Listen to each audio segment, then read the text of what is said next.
He'll lift you up.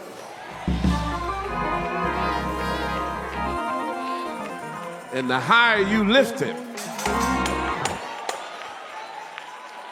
the higher he'll lift you.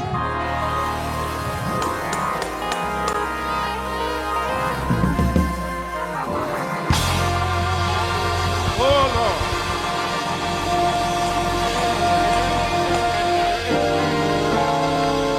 We want to welcome all of those that are watching by way of streaming and Facebook, YouTube, and KB Global TV.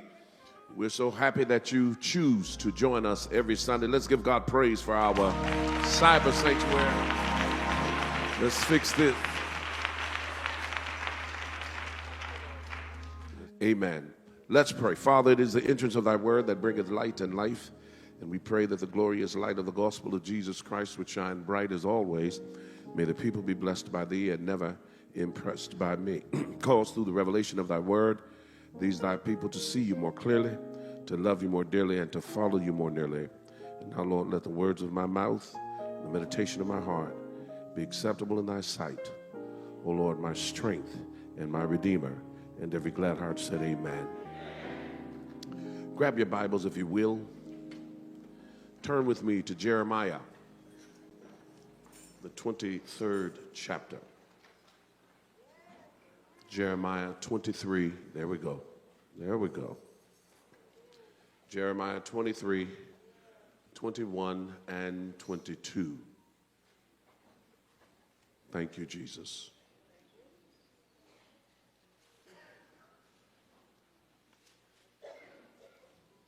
If you haven't, indicate by shouting amen. Amen.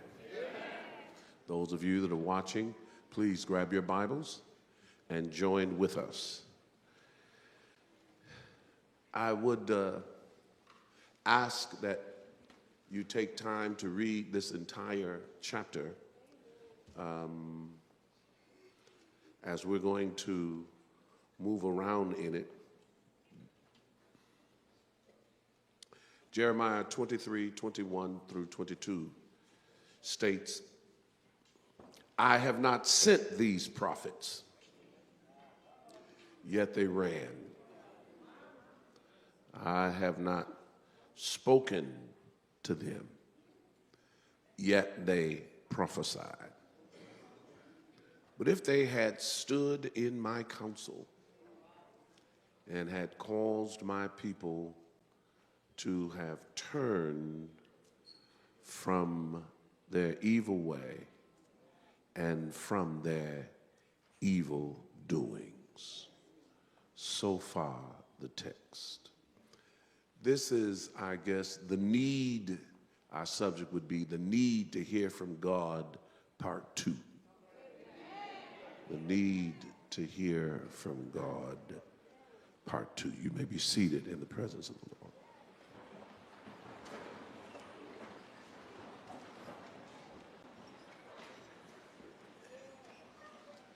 I have great concern.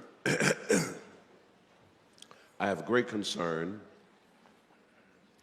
for how things are happening in the community of faith, or shall I be so bold as to say, the church world.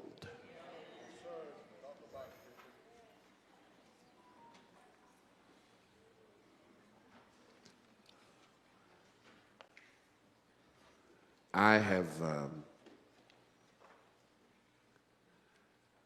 just praying and watching and looking and also hearing and being involved in decisions that folk have made. It's amazing. They'll make the decision and then they'll come tell you, by the way.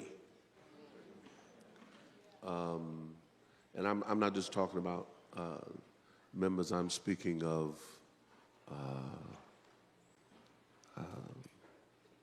preachers, pastors. They're walking away from their posts, looking for better opportunities.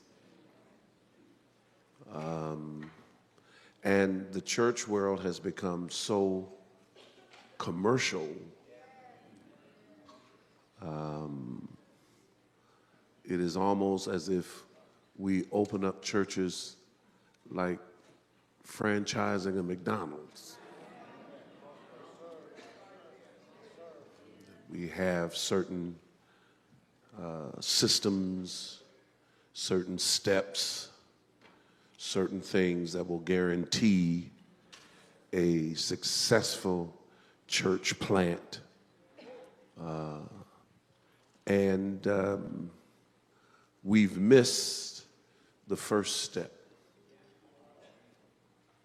I had a pastor just this past week tell me something that a friend pastor had told him, and it went something like this. You know, you should go out and try this, and if it's God, God will close the door and you'll know it's not God. And if it's God, the door will be open and you'll know it's God. And when he finished saying that, I said, I don't believe nothing you just said. I said, how about knowing the voice of God?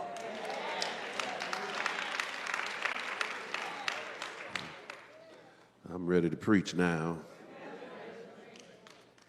Salvation is not guesswork.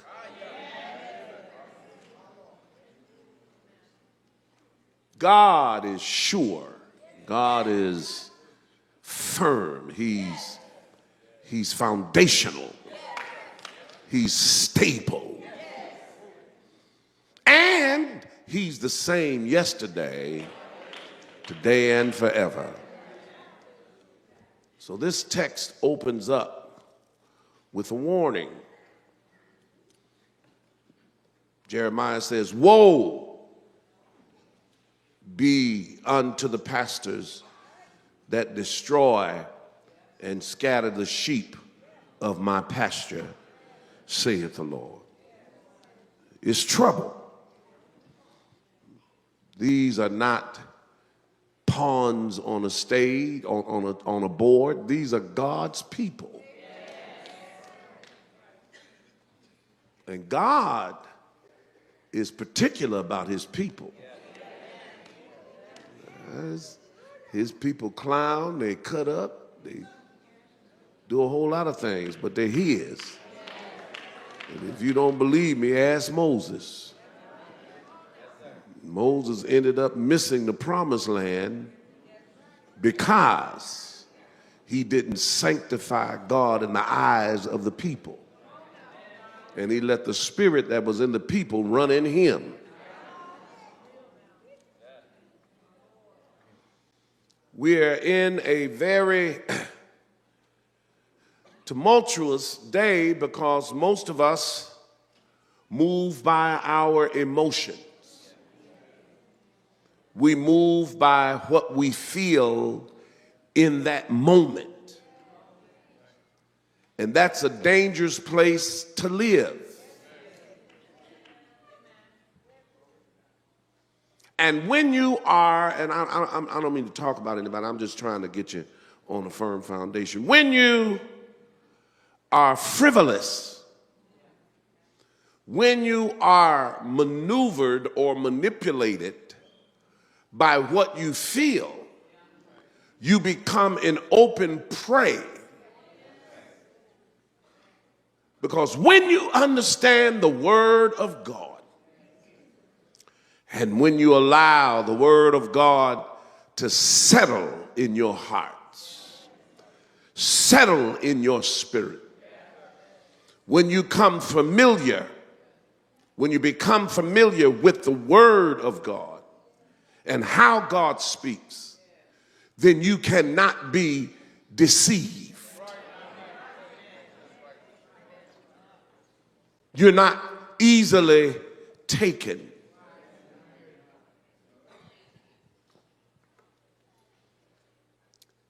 I have not sent these prophets, yet they ran. Just because you're excited doesn't mean you were sent.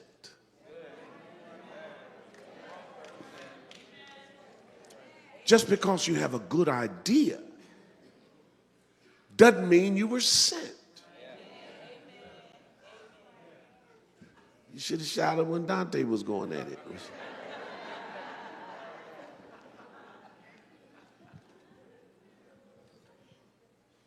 We want to get first things first. We want to make sure that what we're doing is what God would have us do.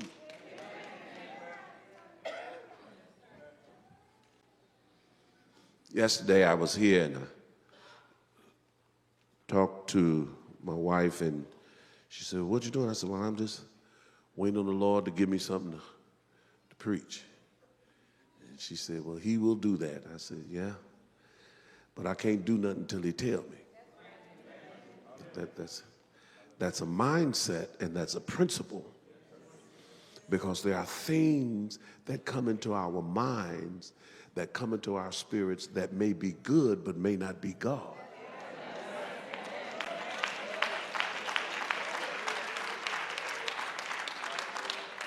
Hallelujah.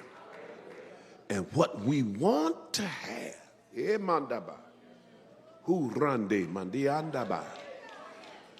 what we want to do is build on a firm foundation.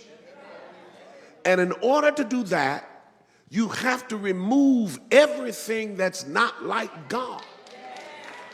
I knew I'd run into some trouble there. Because there are some things that are legacy, things that have been passed down, things that our daddy did, our granddaddy did, things that we've been a part of that we don't want to let go, but it's not in the foundation. And I know folk, there was the man yesterday, he had words, one of the founders, he said, "Now, I know I'm not saved as Marvin Winans. I can't be that saved." I stood there and said, "What does that mean exactly?" Either you're saved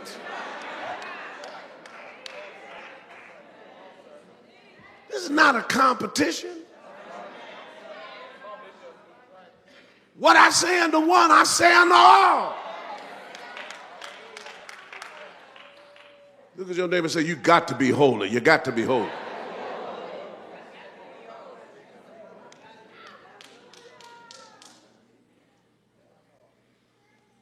I have not sent these prophets, yet they ran. To run without direction means that I am left to my own demise. When I do not have specific instructions from God, then I'm left to what I can reason. And just because you jump out here and do something does not mean God's going to support you.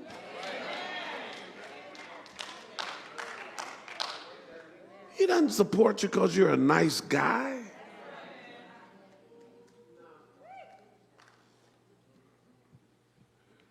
He says, "I have not sent these prophets, yet they ran. I have not spoken to them, yet they prophesied." You have to hear God in order to speak for God. I'm going to try that one more time. I said you have to hear God in order to speak for God. If you have not heard God, you cannot speak for God.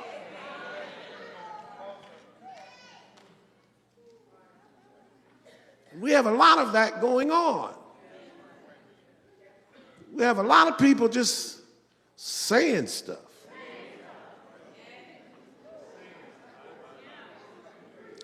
in the name of the prophetic.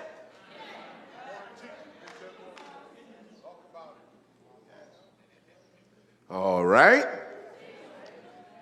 Let's go to verse 23 of that same chapter. Here's what it says. Am I a God at hand, saith the Lord, and not a God afar off? In other words, people will paint God as some distant deity that has no relevance in your situation. God says, I'm not that far away, God. I'm right at hand. Thank you, Jesus. Thank you, Jesus. The psalmist says, I'm a present help. There's nothing that you face alone. There's nothing that you experience by yourself. God made a promise, lo, I'm with you.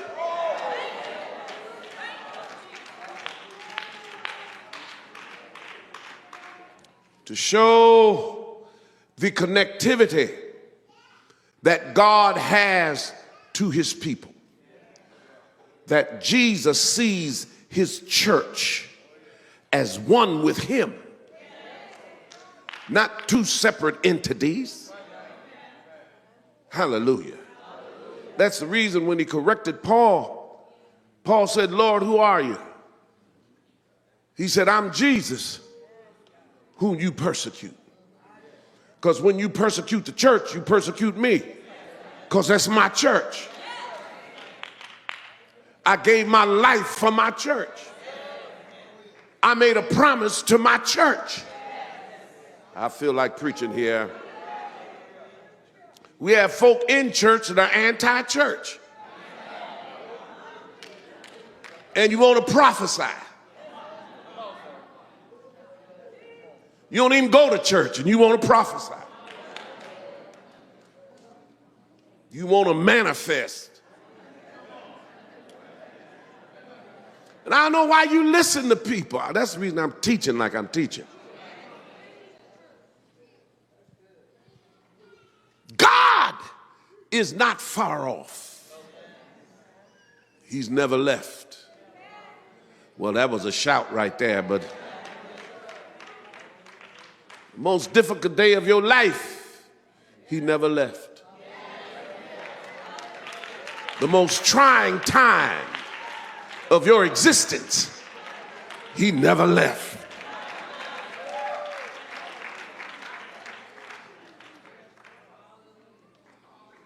What is the problem here? The 28th verse says, the prophet hath dreamed a dream. Let him tell a dream. Now, I have to say this.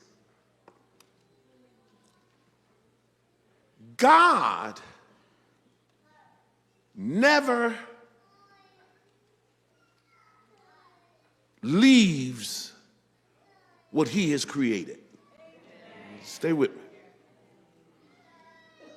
I preach to you today that the office of the prophet is still in order. He led captivity captive and gave gifts unto men. Some apostles, some prophets, some evangelists, some pastors and teachers, for the perfecting of the saints, for the work of the ministry, and for the edifying of the body of Christ, till we all come into the unity of the faith and of the knowledge of the Son of God, Each gift is needed so that we can become, as a church, what God intended.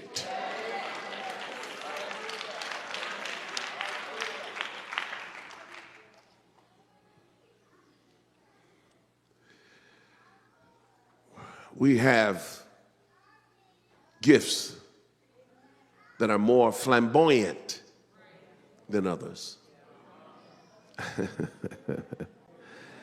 that are more lucrative than others. Well, y'all sitting there like y'all don't know what I'm talking about. As we talked the other day, we'll get back to it. Am I boring you? I hope I'm not boring. As we talked the other day, when Peter and John came and laid hands on the folk that were in Samaria, and they received the Holy Ghost, Simon the sorcerer, who had just been baptized, who had just been converted, went up to Peter and John and said, listen, how much does it cost for you to impart to me the ability to impart the Holy Ghost? Y'all ain't saying nothing. So let me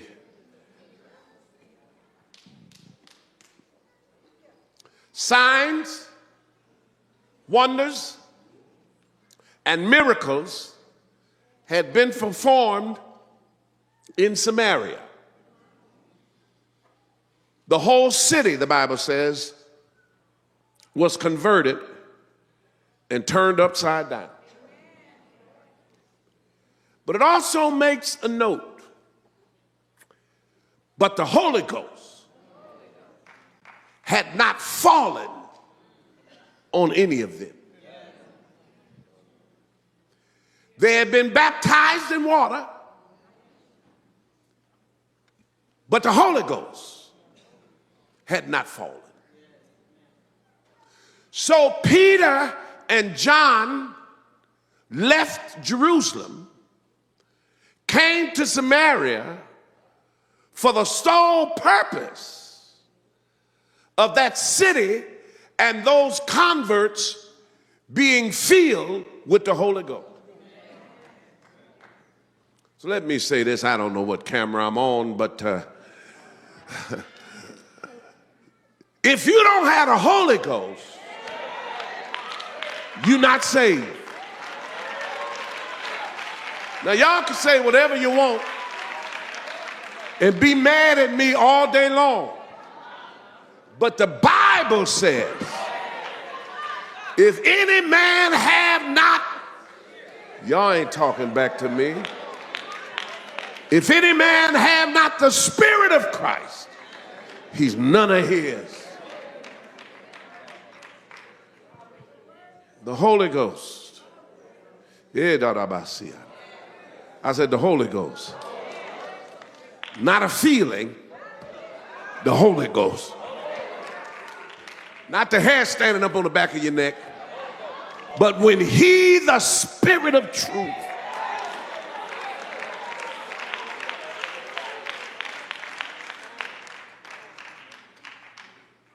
the Holy Ghost. And when Peter and John came and laid hands upon them, they began to receive the Holy Ghost. How do you know? Because they spoke in tongues and prophesied. It's going to hit you. It's going to hit you at some point. So I know that the spirit of prophecy is the testimony of Jesus Christ. So I am against those who are cessationists that say God no longer uses prophets. It's not true. He has to use prophets.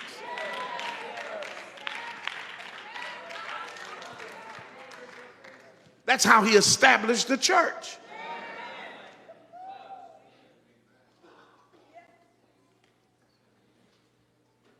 The prophet that have dreamed a dream, let him tell a dream. That 28th verse. And he that hath my word, let him speak my word faithfully. So now, what are you saying? I'm saying that there is a difference between a dream and the word. That's what I'm saying. And when we do not allow God's word to take root in our hearts, then we're left to what it is we dream.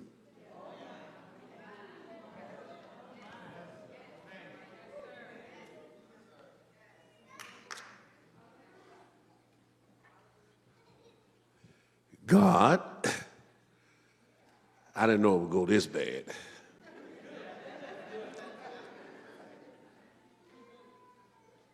God uses dreams.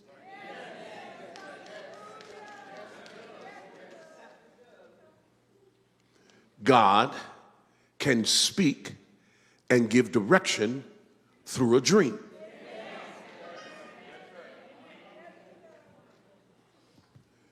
Joseph tells us this.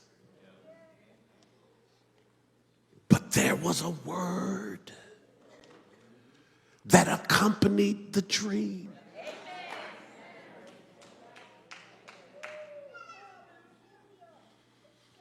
Hallelujah. If we get the word, if we remain faithful to the word, let him speak my word faithfully.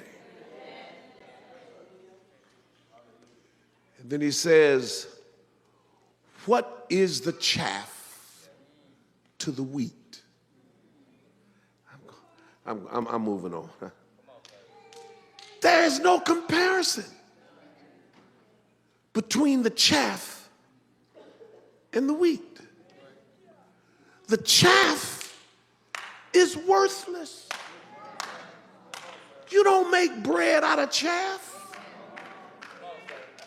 You shake the chaff off, and you're left with the wheat. The grass withers,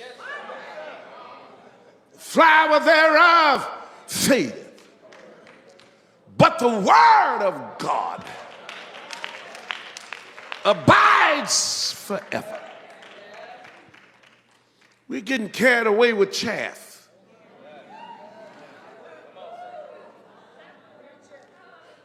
We following chaff. Well, you know, they dream this, and when that happens, whenever they dream about a bird, it means.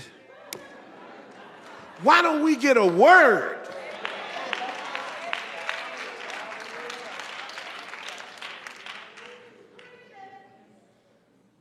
What is the chaff to the wheat? We have compared dreams to the word. We're following dreams, and we have no clue as to what God has said about our lives.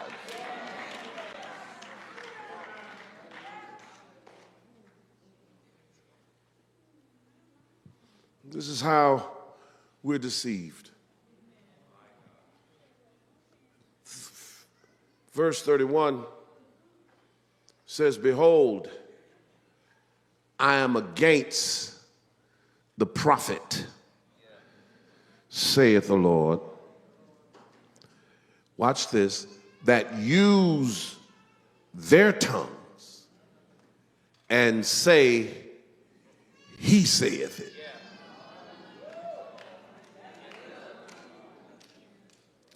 That's how we're deceived. Because they say, thus saith the Lord. The Lord said this. And we think because somebody said the Lord said it, we have to believe it.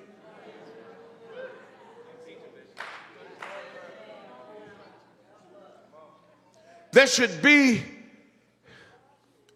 what is called a baseline. You ought to know enough about God for yourself that you're not following everybody saying, thus saith the Lord.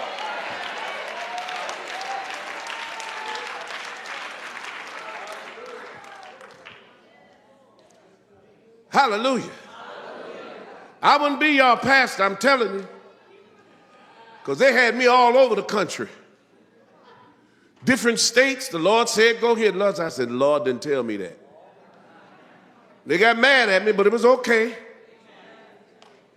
Because maybe you had a dream.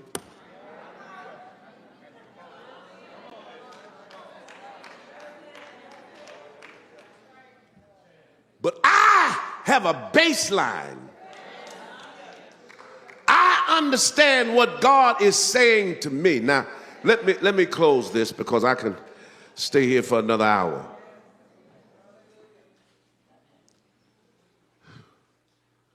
The problem is we have not clothed ourselves with humility to the point that we can be taught the word so that we have an understanding of how God speaks.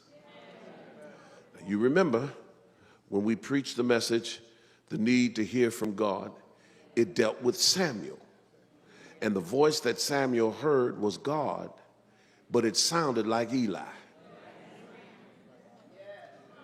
Because he sat under Eli and ministered to Eli until that's the voice that God uses.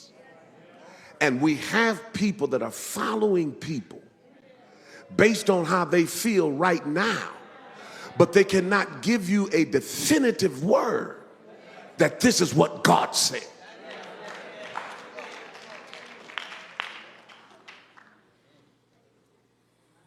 When you do not know for sure what God said, then you can fall in the category of being influenced by those that ran but were not sent,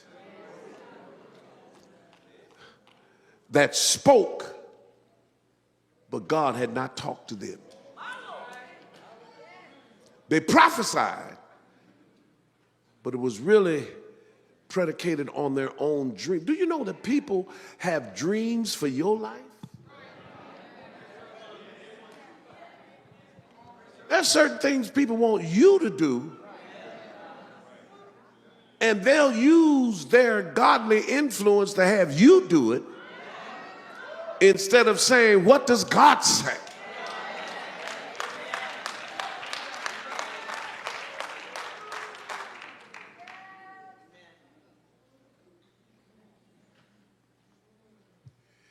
I'm closing now. In Acts, the 20th chapter, we find the story of the apostle Paul. And Paul is about to leave, and a prophet comes, and Paul is not at the house, and he grabs an article of clothing of Paul, and he begins to prophesy. And he says, whoever this girdle belongs to, they're going to be in trouble.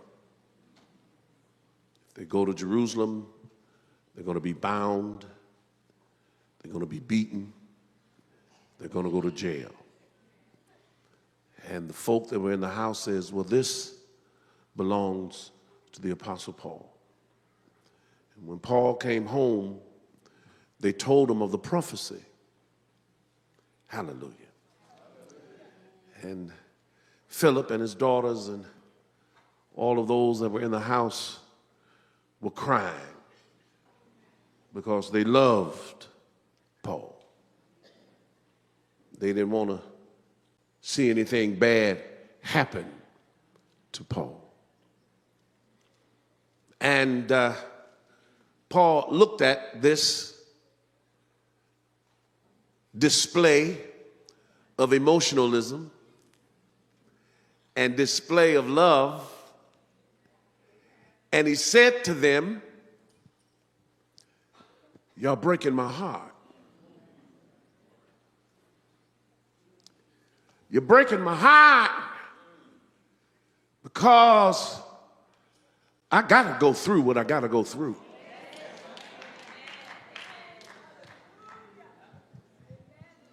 Said, you're breaking my heart because I'm not just with God because of the good things. I'm not just serving God because of the good times. And I'm not going to hide out in a safe place because I know trouble's on the other side. He said, I'm not only willing to be thrown in prison, I'm ready to die for this thing. I didn't think I'd get too many amens. Because our understanding of God has been so homogenized. It's been so westernized. And we, to the point that we don't think that God is in it if there's any trouble at all. We can't fathom, we can't understand why God would lead us into trouble. He'll lead you into trouble, he just won't lead you into temptation. If you don't believe me, ask Jesus. He came up out of the water and the Spirit led him into the wilderness.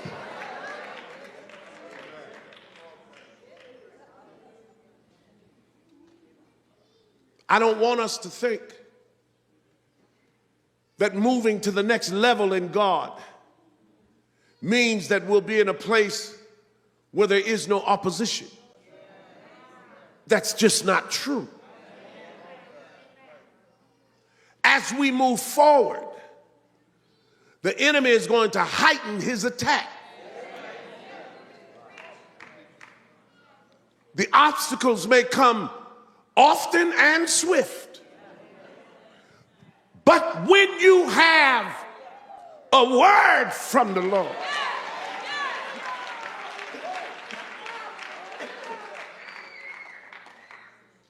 when you know that I'm doing exactly what God has called me to do,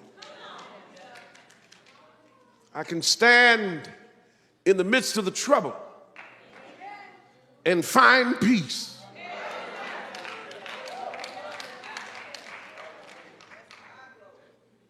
Because I'm not running because it's easy. I'm doing it because he called me.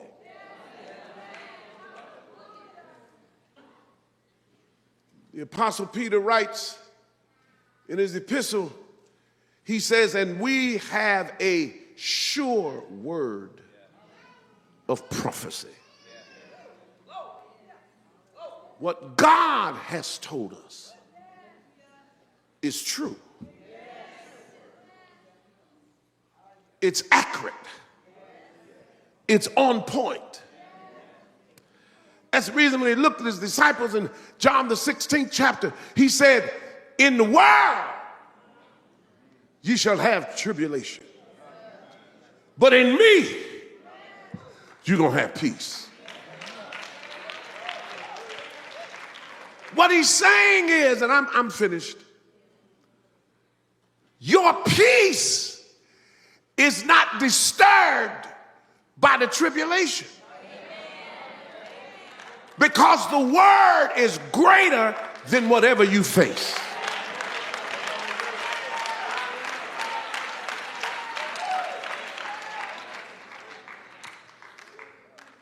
In the world, you'll have tribulation. He said, but in me, you can be of good cheer.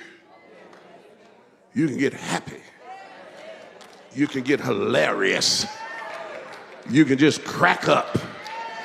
The enemy throwing stuff at you and you laughing at him. He said, the reason you can do that is because I have overcome the world.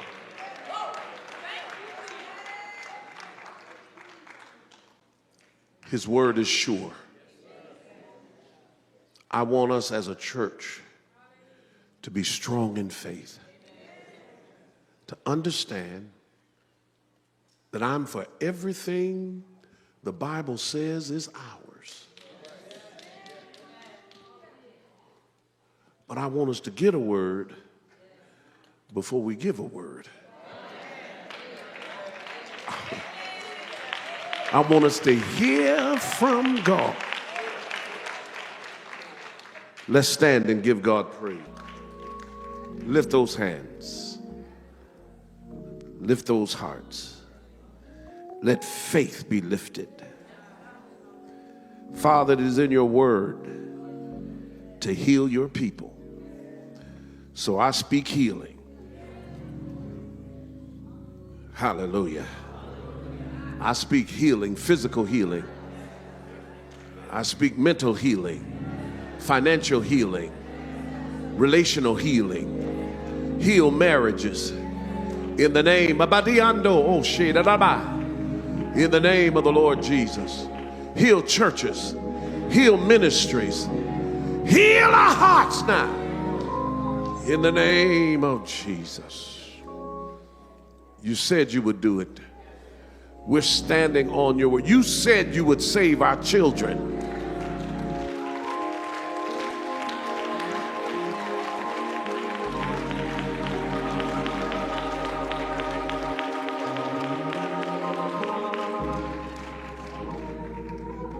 Have your way. In Jesus' name. If you believe it, give God praise. Come on.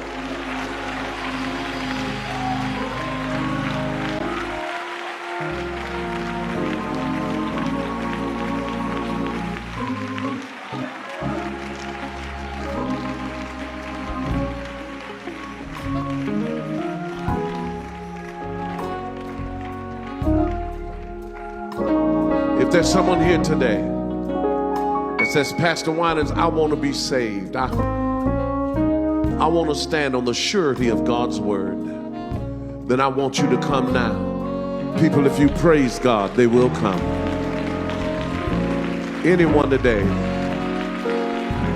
Is there one today that says, I'm going to believe what God says?